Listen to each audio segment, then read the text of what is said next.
এই কামারটার মধ্যে colour bird আছে, কয়েকদিন পর পরই প্রবলেম, এবং ব্রয়লার পালন করলেও এই খামারে কখনো লাভ হয় না, প্রবলেম লেগেই থাকে, তাই না ভাবি? হ্যাঁ, কারণটা কি? তা আমার দৃষ্টিকোণ থেকে আমি যেটা বলবো, এই যে উপরের দিকে দেখতেছেন এটা 3 দিয়া পুরোটা ব্লক করা, এই পুরো খামারটা, এটা রাত্রে দেখাইতে পারতেছি না। আমার মতামত হচ্ছে যে যতক্ষণ পর্যন্ত এই টিনটা না সরাবে, হ্যাঁ, ততক্ষণ পর্যন্ত এই খামারে লাভ হবেই না, ঠিক আছে? এখানে যে গ্যাসটা ভিতরে উপর দিয়ে উঠে ঘুরে ঘুরে আছে, এদিক দিয়ে বের হওয়ার তো সুযোগ নাই, যার কারণে ঠান্ডাজনিত সমস্যা এই খামারে লেগেই থাকবে, আর প্রবলেম তো আছেই।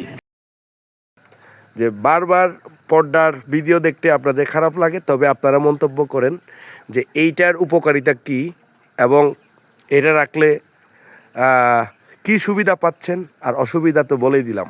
আমার সাথে একমত হলে শেয়ার করবেন, আর ফলো দিয়ে সাথে থাকবেন। ইউটিউব চ্যানেলে আপনারা অবশ্যই সাবস্ক্রাইব করবেন, আপনারা মন্তব্য করেন।